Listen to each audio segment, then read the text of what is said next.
At 8th, Call the Squad as Tom Clancy's Rainbow Six Extraction opens this list. Ubisoft's latest spin on Tom Clancy's Rainbow Six franchise brings in familiar faces with a science fiction twist. Extraction borrows mechanics from popular survival shooters like Left 4 Dead, all while injecting the series' iconic tactical shootouts. Select from Rainbow Six Siege's renowned operators, each kitted with their own tools of destruction to fend off this alien threat. Team up with friends and brave through a gauntlet of infected areas. Despite veering away from the realism the franchise was known for, it still has that familiar FPS gameplay, only this time with a major extraterrestrial problem. A play score of 7.5.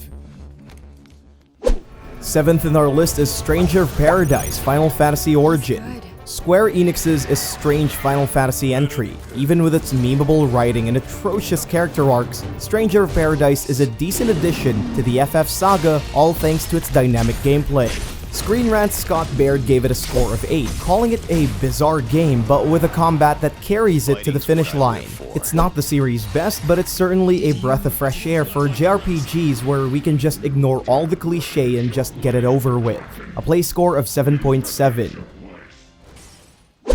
Up at 6, we have Evil Dead the Game. Sam Raimi's Carnival of Horrors gets the asymmetrical game treatment similar to its slasher sibling, Friday the 13th. Evil Dead has all the familiar sights and faces from its multi-chapter movies, even the bad ones. The attention to detail is neat, and it's nice to see Bruce Campbell's Ash all over. Like all asymmetrical horror titles, it's played online and with friends. Choosing between Team Good and Team Bad can be daunting at first, but once you play one of both sides, you'd see why it has everyone obsessed. It received an average play score from both critics and gamers.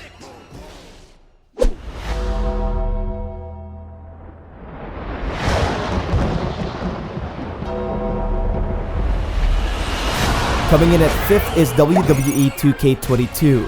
After a 2-year hiatus from the disaster that was 2K20, 2K makes its return to bring players a new and improved wrestling fighting experience. It's still built for the wrestling fans out there, with a wide selection of customizable options for your favorite wrestlers. In-game purchases are still around and they're not holding back this time, so take care of your wallets. A play score of 8.34.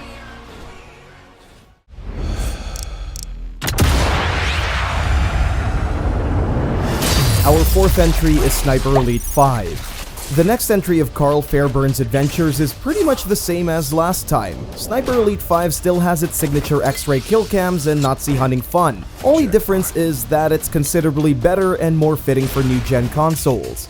We made a review on our channel where we discussed its good and bad parts. At 3rd, we have King of Fighters 15. Fighting games are making their comeback, and SNK's beloved King of Fighters series is finally back after its long hiatus. It comes with much improved visuals, notably with its use of the famed Unreal Engine 4. Not only that, the addition of rollback can finally make fighting against an opponent a little less salty. It's one of the strongest games right now, with more coming in the way. It's a great time to be a fighting game fan. Hello there. For the second entry, we have LEGO Star Wars: The Skywalker Saga.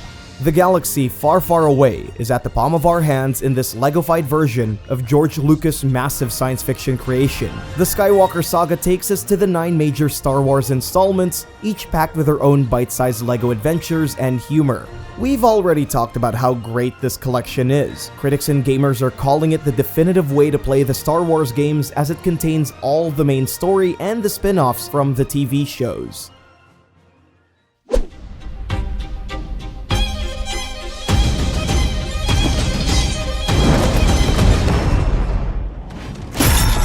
And the best Series X and S game for the first half of this year is none other than Elden Ring. Oh, come on. We've seen it coming from a mile away. From Software's magnum opus has sparked a new conversation in the gaming industry as how to make video games great again. There's just nothing like Elden Ring in this day and age. It's a culmination of all things great about video games, including From Software's. Critics and gamers are calling it a masterpiece, giving it perfect scores and above-than-average reviews, all thanks to its stellar open-world design, high replay value gameplay, and a story that's best left to the player's imagination. It's best played on new-gen consoles, and the Series X and S would benefit from the game's grand designs.